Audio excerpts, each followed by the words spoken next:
5가지 친밀한 관계라고 하는 책을 쓴 부부가 있습니다. 페럿 박사 부부인데요.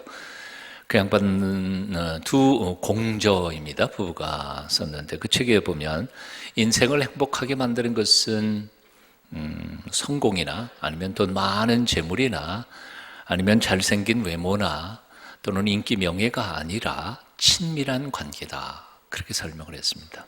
다른 사람과 친밀한 관계를 가지는 것이 인생의 행복의 가장 중요한 요소다.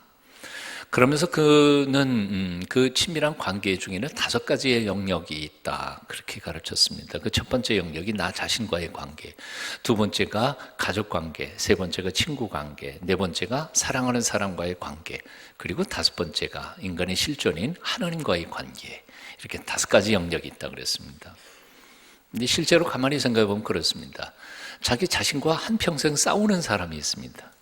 뭐 자기 자신과 싸우는 사람 누가 있겠나 그렇게 생각할지 모르지만 자존감이 약한 사람은 자기를 미워합니다. 자기 자신에 대해서 만족 못합니다. 난 왜 이럴까? 그리고 자신을 주워박으면서 그렇게 불만스럽게 살아갑니다. 자기를 사랑하지 못하는데 남을 어떻게 사랑하겠어요? 그러니까 자존감이 약한 사람은요, 부부관계도 별로 안 좋습니다. 친구도 좋은 친구들이 그렇게 사귀기가 힘듭니다. 직장에서도 항상 치받습니다. 위에 있는 부장이 날마다 나만 가지고 그러는 것 같아서, 예? 왜 쟤는 조금 잘못했는데 쟤는 크게 잘못했는데도 가만 놔두고 나는 조금만 잘못했는데도 왜 이렇게 나만 가지고 들들 볶을까? 이런 생각들을 가지게 되죠. 그래서 자신과의 관계가 원만치 못한 사람은 인간의 삶의 모든 영역에서 불행할 수밖에 없습니다. 여러분 자신과 화해하십시오. 네? 아직도 자신이 불만스러운 사람은 하나님 앞에 곰곰이 생각해보면서 하나님이 나를 얼마나 아름답게 지으셨는지, 또 이 시대에 내가 저 TV나 영화에 나오는 멋지게 생긴 미남 배우나 저 여배우처럼 그렇게 잘생긴 건 아니지만 내가 배우 안 할 거라면 이 정도면 된 거 아니에요? 그렇잖아요? 예, 그렇잖아요. 그러니까 옆에 있는 사람 보고 이 정도면 안 될까요? 자신감 가지고 살라고요. 자, 자신과의 관계에서 좋은 친밀한 관계를 가질 때 행복해질 수 있습니다. 그런가 하면 가족 관계가 별로 안 좋은 사람이 행복할 수는 없을 거 당연하고요. 친구 하나도 없이 혼자서 독불장군으로 사는 사람이 행복하겠습니까? 당연히 그럴 사람 없습니다. 혼자서도 요즘 혼술, 혼놀, 혼밥 그런 거 많이 있다 그러지만 사실 사랑하는 사람 없이 사랑받고 사랑하지 못하면서 사는 인생 결코 행복할 수 없습니다. 사랑하는 사람과의 관계예요. 그리고 이 4가지가 다 중요하지만 사실은 궁극적으로 중요한 것은 우리 인간의 실존의 근원이신 하나님 그분과 관계가 썩 좋지 못한 사람, 인생에 행복할 리가 없는 거죠. 당연한 겁니다. 오늘의 주제는 바로 그분과의 친하게 지내는 말씀을 나누고자 합니다. 하나님과 정말 친하게 지내시기를 축원합니다. 인생의 생사와 복을 주장하는 하나님하고 밤낮 싸워가지고 유익될 게 뭐가 있겠어요? 근데 지난주에도 말씀 나눴지만 사실 하나님하고 정말 계속 싸우는 사람들 참 많이 봤어요. 교회 열심히 나와요. 심지어는 대를 이어 신앙을 가진 대대로 이어온 신앙생활의 가정인데도 그런데도 하나님께 대해서 불평을 해요. 예. 내게는 하나님이 이렇게 짜게 하실까? 내 기도는 왜 이렇게 응답하지 않으실까? 심지어는 중직자 중에도 하나님하고 밤낮 싸우는 사람이 있고요. 아니요, 심지어 나가서 목사 안수 받았는데 평생 목회를 그렇게 잘 하시면서도 계속해서 하나님하고 싸우는 목사도 봤습니다. 목회에 성공은 없지만 목회에 성공했다 할지라도 그래도 하나님하고 싸우면서 살아가는 사람은 결코 한평생 행복할 수 없습니다. 하나님하고 화해하십시오. 올 정초부터 하나님하고 화해하고 사이좋게 지내기를 결단하는 여러분 다 되시기를 축원합니다. 예수님의 12 제자 중에서 예수님께 제일 사랑을 많이 받은 사람이 사도 요한이었습니다. 뭐 이유가 여러 가지 있겠죠만은 그 중에 하나는 아마 사도 요한이 제일 나이가 어려서 예수님께서 특별히 사랑하셨던 것 같아요. 연령은 성경 어디에도 얼마나 되는지 잘 모르겠습니다. 하지만 제 느낌으로는 그래요. 나머지 이제 뭐 베드로나 야고보나 뭐 이런 사람들은 다 예수님하고 동갑이거나 아니면 조금 아래이거나 그런 사람들이었을 것 같아요. 즉 30대 초반의 사람들이 예수님의 일반적인 제자들의 연령층이라고 생각이 듭니다. 하지만 요한은 아마 제 생각에는, 제 느낌에는 10대 후반인 것 같아요. 아직도 20도 넘어가지 않은. 그래서 완전히 막내였어요.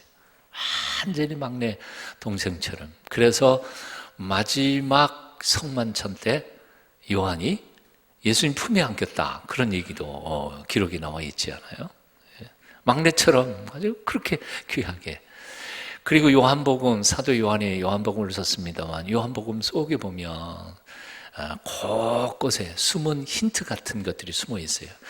예수님이 날 정말 제일 사랑했다, 그런 자신감들이 거기 많이 있습니다. 꼭 한번 그 수수께끼를 한번 찾아보시기를 바랍니다. 여하튼 그 사도 요한이 예수님께 받은 사랑, 그 사랑을 간증하고 써놓은 글이 바로 요한서신입니다. 오늘 1절을 보면 이렇게 고백하죠. 태초부터 있는 생명의 말씀에 관하여는 우리가 들은 바요, 눈으로 본 바요, 자세히 보고 우리 손으로 만진 바라. 그냥 들은 정도가 아니에요. 내 눈으로 똑똑히 봤어요. 그리고 심지어는 손까지 만져봤어요. 2절에서도 비슷한 말이 또 반복해 나옵니다. 이 영원한 생명을 우리가 뭐예요? 보았다는 거예요. 3절에서도 또 말씀합니다. 우리가 보고 들은 바를 이라고 표현합니다. 즉 다시 말하면 이 짧은 구절 속에서 사도 요한은 뭘 강조하고 있느냐면, 나는 예수님을 말씀을 직접 들었습니다. 내 귀로 들었고요. 이 눈으로 똑똑히 그분을 배웠고요. 그리고 심지어는 그분을 만지면서 친밀하게 살았던 사람입니다. 이것을 오늘 편지 서두에서 이렇게 표현하고 있는 것이죠. 자, 그런데 이 요한이 나이가 늙었습니다. 10대 후반에 어렸던 사도가 이제는 90이 넘어 100살 가까이 오게 된 거죠. 이 요한서신의 저작 연대로는 아마도 AD 100년경쯤이라고 짐작을 합니다. 자, 10대 후반의 사도 요한이 이제 90이 넘어갈 때쯤 됐으니까 그 위에 있던 사람들은 다 어떻게 했겠어요? 다 죽었어요. 베드로도 죽고 사도 바울도 죽고 야고보도 죽고. 즉 다시 말하면 예수님을 자신들의 눈으로 보고 그 말씀들을 직접 들었던 1세대는 이미 이 지구상에 다 사라졌습니다. 사도 요한 제일 막내만 지금 살아 있습니다. 그리고 지금 교회를 형성하고 있는, 아마도 이 편지를 쓸 때 요한은 반모섬 들어가기 직전이라고 생각한다면 아마도 에베소에 있었을 것이라고 짐작이 듭니다. 에베소의 교회에 나오는 젊은 세대들, 그 후배들 가만히 보면 다들 자기 눈으로 직접 예수님을 본 사람이 하나도 없고 귀로 들은 사람도 없어요.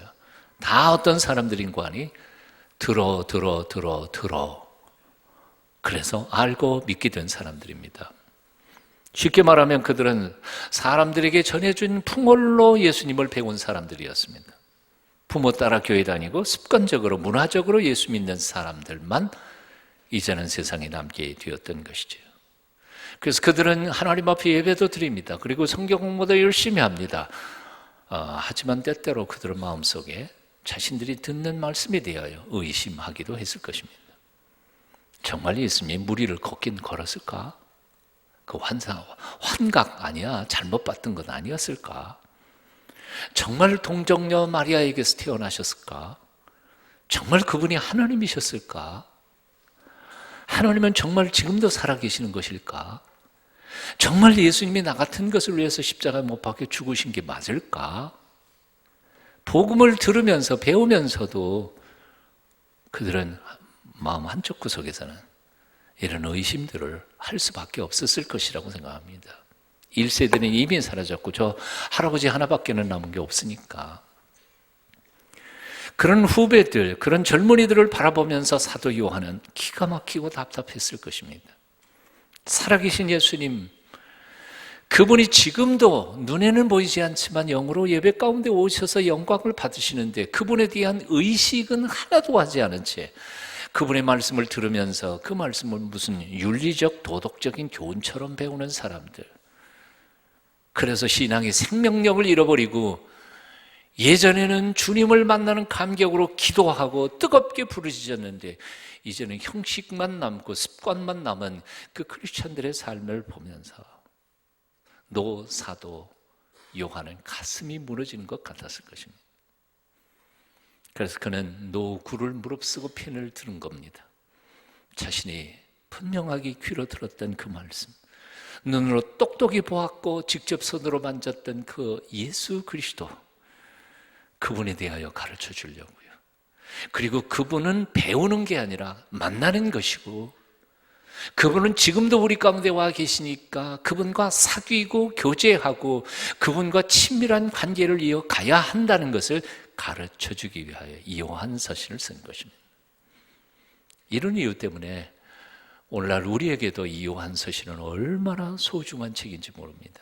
편지인지 모릅니다. 왜냐하면 AD 100년경에 에베소에 있던 사람들과 똑같이 우리도 예수님을 이 눈으로 본 적이 없고 직접 귀로 들은 적도 없고, 우리도 다 들어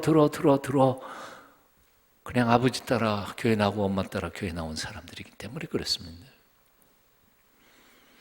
습관적으로 문화적으로 예수님을 믿는 오늘의 우리와 우리에게 정말 참된 생명으로 우리 가운데 와 계신 예수님과 어떻게 만날 수 있는지, 어떻게 교제할 수 있는지, 어떻게 친밀한 관계를 맺어갈 수 있는지에 대하여 사도 요한이 만들어 놓으신 이 매뉴얼은 오늘 우리 시대에도 정말 중요한 책이 아닐 수 없습니다. 지난주부터 그래서 요한서신을 강의하기 시작했습니다. 앞으로 시간이 허락하는 한 요한 1서, 2서, 3서를 강의하는 동안에 여러분이 이 말씀 한 절 한 절 예배 시간에 듣기만 하지 마시고 집에 가셔서 다시 한번 묵상해보고 곰곰이 생각해보면서 말씀을 통하여 살아계신 예수님을 직접 만나는 놀라운 체험, 그리고 그분과의 사귐이 더 깊어지시는 친밀한 관계가 올 한 해 동안 여러분의 삶 속에 이루어지시기를 축원합니다. 제가 청년 시절에 우리 고향에 큰 교회가 있었습니다. 제가 다니던 교회는 조그만 교회였는데요. 뭐 말해도 상관없습니다. 그때 제일 큰 교회, 우리 춘천시 제일 큰 교회가 중앙감리교회라고 하는 교회였습니다. 제일 큰 교회. 강원도는 감리교 지역이라 장로교는 뭐 큰 교회들이 별로 없었습니다. 거기에서 CC를 통하여 CC 전도 훈련을 했습니다. 제가 CC 회원이었으니까 거기 같이 따라서 훈련을 하고 훈련을 돕기도 했습니다. 월요일부터 목요일까지 이제 전도 훈련을 받고 복음의 핵심 다 공부하고, 그 다음에 금요일 날 아침에는 아침 먹고는 밖에 나가가지고 춘천 시내 전체 돌아다니면서 훈련받은 사람들이 전도 사역리 들고 전도하는 겁니다. 그리고 하루 종일 전도하고 저녁에는 자기가 전도한 것에 대하여 간증하는 시간이 저녁에 있었습니다. 그날 저녁에 제가 들은 간증은 아직도 그 말 하나하나, 토시 하나까지 기억할 만큼 아주 생생했습니다. 그 교회, 중앙감리교회 담임 목사님 외동딸, 고등학교 2학년짜리가 간증한 것이었어요. 제가 기억한 것을 이렇게 글자로 이렇게 좀 해서 제가 읽어드리도록 하겠습니다. 저는 아버지가 이 교회 담임 목사이십니다. 그래서 저는 엄마 뱃속에서부터 아버지 따라 교회 다녔고 엄마 따라 새벽 기도했습니다. 나는 그래서 내가 믿음이 있다고 생각했습니다. 하지만 지난 나흘 동안 전도 훈련을 받고 금요일은 직접 전도를 나가야 한다는 말을 듣고 목요일 어제 저녁에 곰곰이 생각해 보았습니다. 내가 정말 예수님을 믿는 것일까? 정말 내 마음에 예수님이 계시는가? 확신이 없었습니다. 나도 확신이 없는 그 예수님을 도대체 누구에게 전한단 말인가 생각해 보니까 답답하기 그지없었습니다. 그래서 어젯밤에 밤새도록 기도했습니다. 예수님, 정말 살아계신 것 맞아요? 아빠에게 들은 예수님, 엄마에게 들은 이야기에서 들은 예수님 말고요. 나는 내가 만난 예수님 알고 싶어요. 저 좀 이 밤에 만나주세요. 그러다가 어제 12시 넘어서 내 마음속에 분명하게 약 1시쯤 되었을까 들려오는 음성이 있었습니다. 딸아, 내가 너를 사랑한다. 그래서 저는 감격해서 오늘 아침 식사도 먹지 않고 새벽부터 일어나서 내가 만난 예수님을 전하기 시작했습니다. 여기 15명 모시고 왔습니다. 15명 데리고 왔어요. 하루 종일 아침도 굶고 점심도 굶고 저녁도 굶고 애가 미친년처럼. 이분들이 제가 전하는 예수님 이야기 듣고 같이 믿겠다고 오신 분들입니다. 저는 이제는 아빠 때문에 엄마 때문이 아니라 제가 만난 예수님 때문에 예수님을 정말 사랑합니다. 오늘날 교회에 수많은 사람들이 예배당에 찾아옵니다. 정말 믿음이 있어서 찾아오는 사람들도 있지만 그렇지 않은 사람도 참 많습니다. 부모님이 중직자니까, 장로님이시니까, 저는 이 교회 어렸을 때부터 다녔으니까, 아니면 가정의 평화를 지키기 위해서 아내한테 억지로 끌려서 나오는 남편들도 오늘도 몇 사람 제가 봤어요. 2부 예배 때 설교 끝나고 찬송 부르니까 벌써 차 가지러 갔더라고요. 부인은 여기 그냥 앉아있고.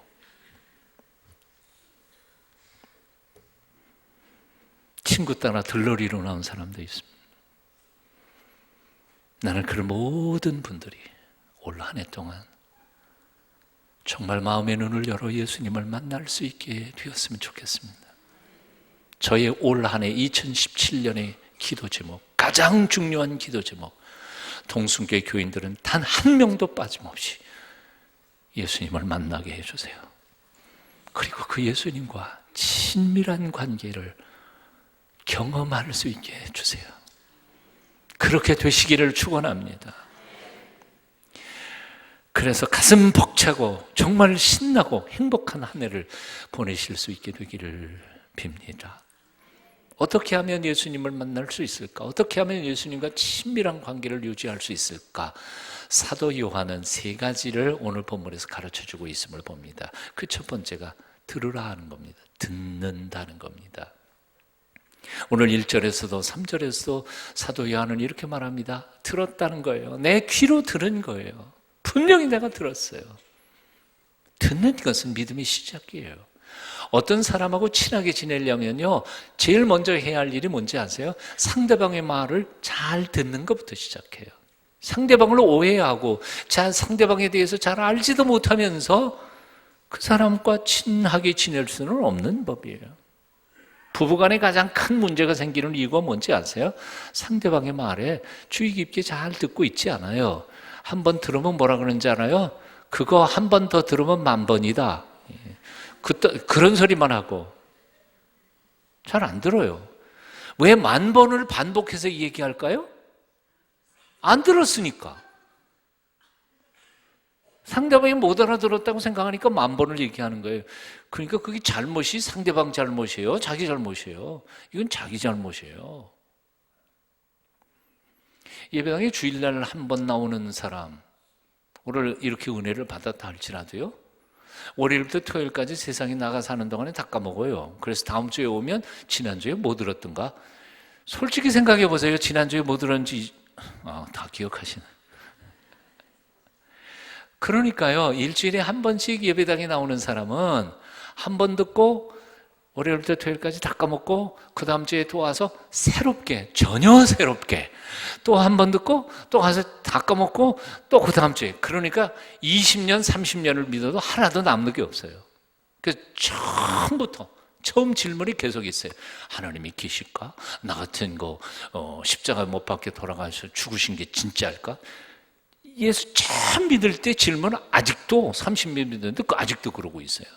왜요? 이게 쌓인 게 없으니까요, 뭔가. 그래도 수요일 나오는 사람은 좀 나아요. 왜냐하면 잊어먹으려고 하는데 수요일날 한 번 더 듣거든요. 그러니까 조금 남아요. 그러니까 그 다음 주에 가면은 그래서 조금 남은 게 또 올리니까 시간은 좀 걸리더라도 그래도 뭔가 신앙이 조금 성숙해 갑니다. 매일 새벽 기도에 나오는 사람은 어때요? 예, 잊어먹을 시간이 없어요. 그게 나도 모르는 사이에 믿음이 쑥쑥 자랄 수밖에 없어요. 한 주에 한 번 나오는 것도 그렇구나. 하물며 1년에 2번 나오시는 분이 신앙이 자라겠느냐 그거예요. 예? 부산에서 목회할 때에 1년에 꼭 2번 나오시는 분이 있어요. 신정주일날, 신년주일, 성탄절날. 하도 오래 다녀서 집사 임명을 했지만 믿음은 하나도 없어요. 그 부인 권사님이 얼마나 답답해하는지 몰라요. 그냥 보리자루 꽂아 놓은 것처럼 맹탕이니까. 인디안 추장 할아버지의 얘기를 전에 했던 것을 기억하실 줄 압니다. 마음속에 흰 늑대, 까만 늑대, 나쁜 늑대, 좋은 늑대가 살고 있습니다. 나쁜 늑대가 충동질하면 내가 나쁜 짓 하고요. 이 얘기를 손자한테 들려주니까 손자가 궁금해서 할아버지만 있는 게 아니라 내 속에도 그 나쁜 늑대, 좋은 늑대가 있네요. 어떤 놈이 이겨요? 그랬더니 할아버지가 밥 많이 주는 놈이 이긴다. 그렇죠. 좋은 생각을 많이 하면 내가 좋은 인격의 사람, 좋은 사람이 돼요. 나쁜 생각을 많이 하면 나쁜 사람이 되는 거예요. 세속적인 생각으로 꽉 차 있는 사람, 그저 돈 벌 궁리만 하는 사람은 세속적인 인간이 돼요. 하지만 하나님의 말씀을 날마다 들으며 더 많이 세속적인 것보다 10배는 하나님의 말씀을 더 듣는 사람은 당연히 거룩한 하나님의 백성이 될 수밖에 없지 않아요. 올 한 해 뭘 더 많이 들으실래요? 예? 뭘 더 많이 들으실래요? 좋은 늑대에게 밥을 많이 주세요. 하나님의 말씀을 잘 들으세요. 성경 곳곳에서 하나님은 우리에게 길게 말씀하십니다. 들으라. 이스라엘아 들으라. 우리 하나님 여호와는 오직 유일하신 여호와이시니. 신명기 6장 4절. 하나님의 음성 곧 그 입에서 나오는 소리를 들으라. 들으라. 2번이나 반복합니다. 욥기 37장 2절. 너희는 귀를 기울여 내 목소리를 들으라. 자세히 내 말을 들으라. 이사야 28장 23절. 사도 요한은 요한복음 1장 1절 이하에서 우리에게 사람이 되어 성육신 되어 오신 예수 그리스도가 태초부터 말씀으로 존재하셨다고 가르치고 있습니다. 예수님을 만나기를 원하세요? 통로는 딱 하나밖에 없어요. 말씀을 대하는 것밖에 없어요. 말씀 없이는 예수님을 알 수 없어요. 말씀을 아는 만큼 예수님을 가까이 다가갈 수 있습니다. 주님이 뭐라 그러셨습니까? 너희가 성경에서 영생을 얻을 줄 알고 성경을 연구하거니와 성경이 곧 내게 대하여 하시는 말씀이다. 성경을 한 줄도 읽지 않고 어떻게 신앙이 자라기를 원하세요? 올 한 해부터는 올은 이 순간부터 생명의 삶 다 사세요. 아멘 하시는 분 한 분도 없네요. 나 두란노하고 뭐 먹은 거 하나도 없어요. 왜냐하면 전 교인이 같이 그 책을 가지고 묵상하고 교제를 나누고 있기 때문에 다 사세요. 모든 교인들이 다 적어도 하루에 30분 이상 생명의 삶 가지고 본문 묵상하면서 하나님의 은혜의 있기를 갈망할 때 하나님께서 우리에게 은총을 베풀어 주실 줄로 믿습니다. 로마서 10장은 말씀합니다. 그러므로 믿음은 들음에서 나며, 믿음이 어디서 나와요? 들음에서 나며, 들음은 그리스도의 말씀으로 말미암았느니라. 예수님과 친하게 지내는 두 번째 비결은 마음의 눈으로 그분을 바라보는 것입니다. 사도 요한은 분명하게 고백합니다. 1절에도 3절에도 내 눈으로 그분을 톡톡히 보았습니다. 귀로 듣는 것만 부족합니다. 눈으로 확인해야 합니다.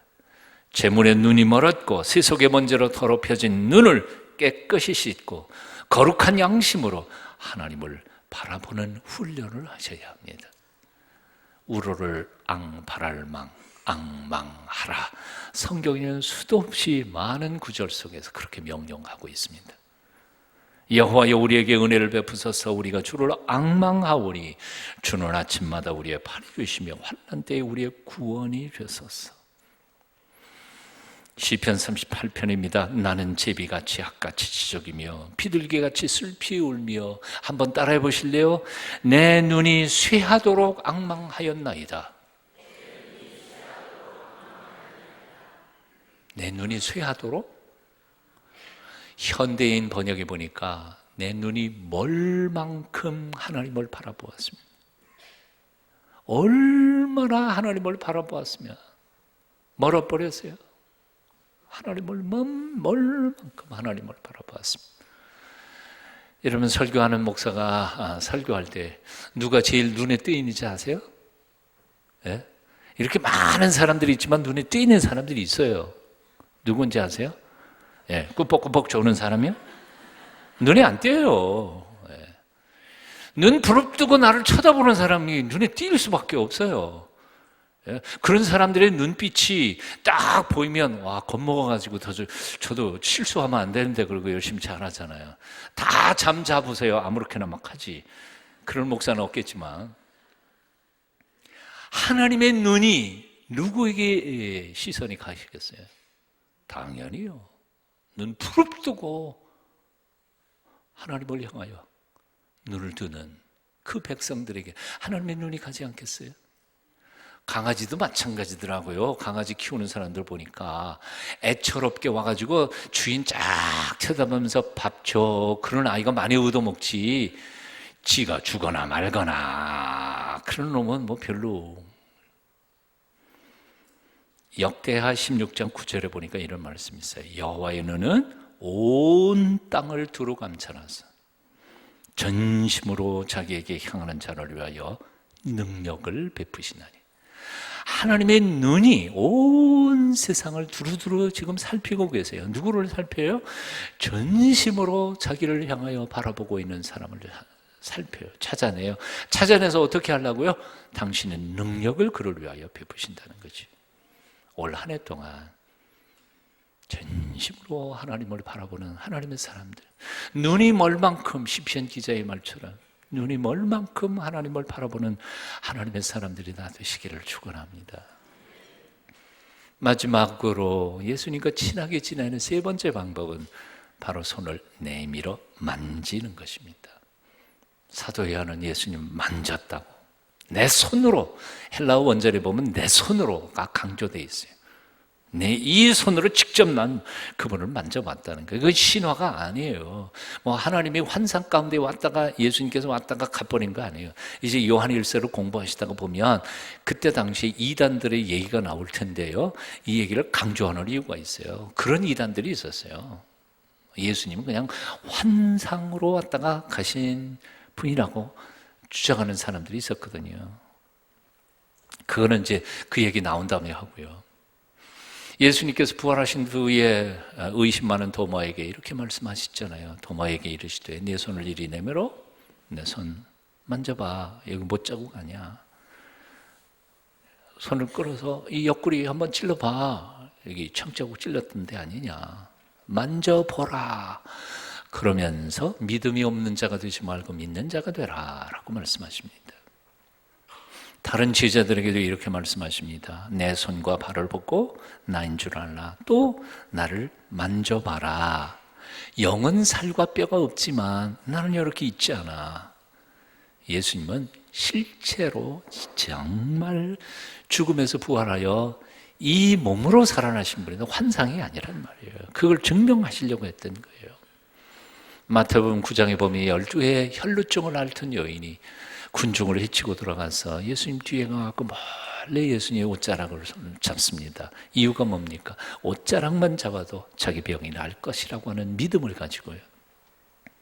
그 여인을 향하여 예수님께서 뭐라고 말씀하십니까?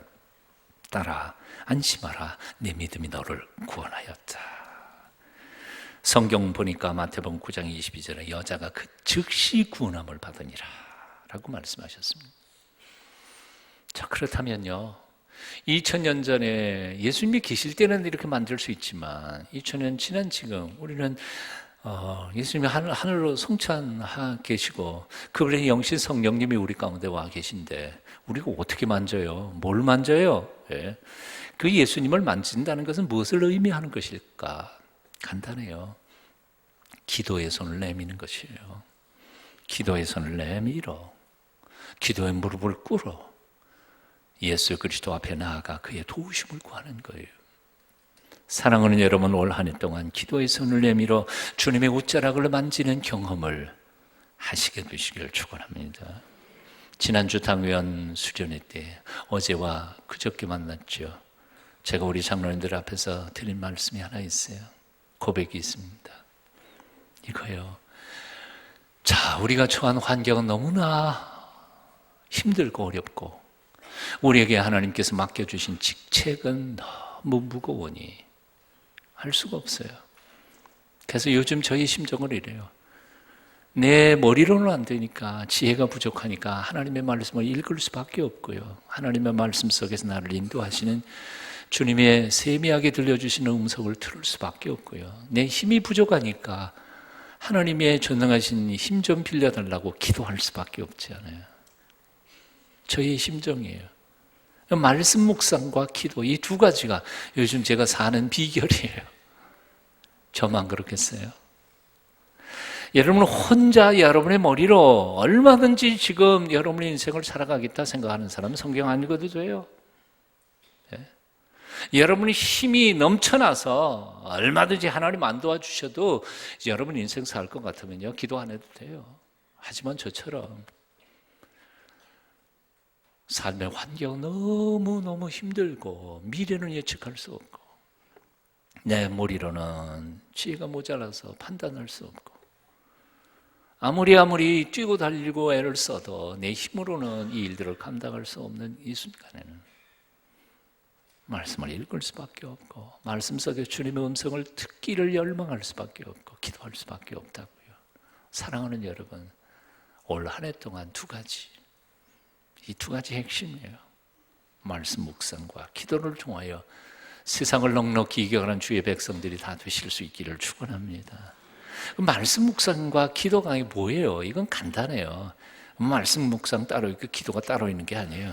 이게 뭐하고 관계가 있어요? 살아계신 예수님과의 교제의 사귐이에요. 말씀이라는 것은 예수님께서 내게 말씀하시는 음성을 듣는 것이고 말씀을 통해서, 기도라는 것은 내 마음을 예수님께 아뢰는 게 기도이잖아요. 그러니까 이 예수님의 실체, 그분과의 교제가 없이는 이런 건 다 의미가 없어요. 나 혼자 성경 묵상하고 뭐 해탈하는 것, 도 닦는 거 아니거든요. 그분과의 관계예요. 20세기 초에 구세군의 전도자였던 사무엘 로건 블랭글이라고 하는 사람이 이런 말을 했습니다. 우리가 어떤 사역을 감당할 때 가장 큰 유혹은 예수님과 함께 보내는 시간보다 먼저 예수님을 위해 뭔가를 하겠다고 생각하는 것이다. 일이 중요해요? 아니면 예수님과 먼저 사귀는 게 중요해요? 이게 먼저라는 거예요. 근데 우리는 예수님 제껴놓고 제가 예수님을 위해서 큰일 하겠습니다. 착각에 빠진다는 거예요. 하나님이 도와주시지 않으면 우리가 무슨 일을 할 수 있겠어요? 1살짜리, 2살짜리 아들내미가 아빠를 기쁘게 하는 방법 뭐죠? 한 달에 1,000만 원을 벌어오겠어요, 지가? 아빠 생일 때 케이크를 사들고 오겠어요? 케이크가 뭔지도 모를 거예요, 지는. 방법 딱 하나 있어요. 우리 외손자 보니까 알겠어요. 우리 집에 왔고 일주일 살았거든요. 나하고 굉장히 친해졌어요. 저희 할머니가 맛있는 거 해가지고 할머니하고도 참 친해졌어요. 토요일쯤 돼가지고 지 아빠 올 때쯤 되니까 나는 쳐다보지도 않고 아빠 돌아다니면서 놀면서도 아빠만 불러. 근데 귀가 얼마나 밝은지 현관 앞에 아빠 발자국, 나는 못 들었어요, 솔직히. 아빠 발자국 소리 비슷한 게 나니까 아빠다! 그래도 현관으로 달려간 거예요. 아빠 품에 쫙 안기고 난 후는 나는 돌아보지도 않아. 그 아빠 얼굴에 미소를 내가 보면서 조금은.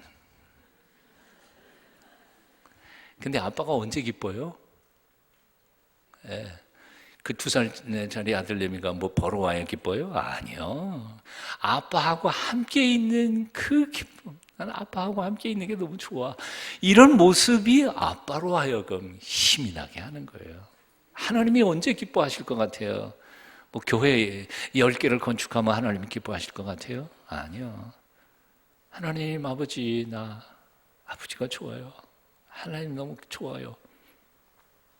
청년 시절부터 불렀던 찬송가, 예수를 생각만 해도 내 맘이 좋거든.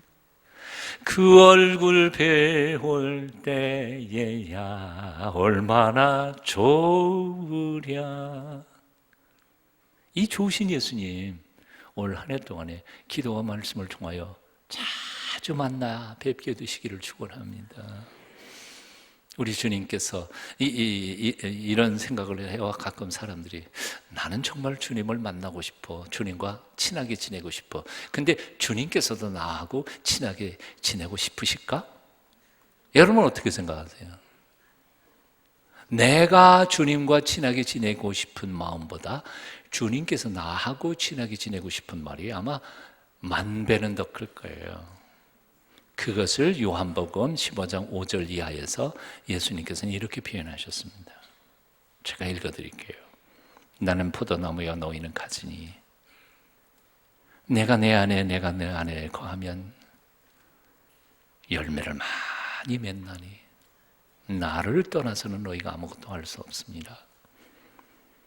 사람이 내 안에 살지 않으면 가지처럼 바뀌어버리고 마르나니 사람들이 그것을 모아다가 불에 던져 사르느니라.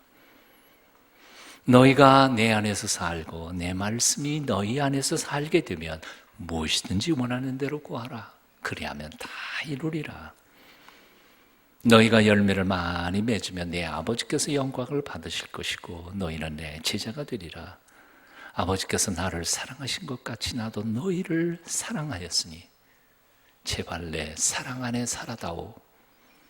내가 아버지의 계명을 지켜 그의 사랑 안에 사는 것처럼 너희도 내 계명을 지키면 내 사랑 안에 사는 것이니라. 내가 이것을 너희에게 이르는 이유는 내 기쁨이 너희 안에 있어 너희 기쁨을 충만하게 하려 함이라. 이 기쁨 올 한 해 동안 말로만이 아니라 삶 속에 체험하게 되시기를 축원합니다. 기도하겠습니다.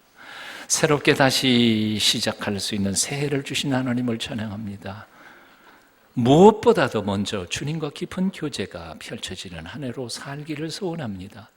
날마다 그 음성 들으며 마음의 눈을 열어 그 영광의 광채를 바라보며 무릎으로 날마다 더 가까이 주님께 나아가는 저희가 되도록 우리를 붙잡아 주시옵소서. 예수님 이름으로 기도합니다. 아멘.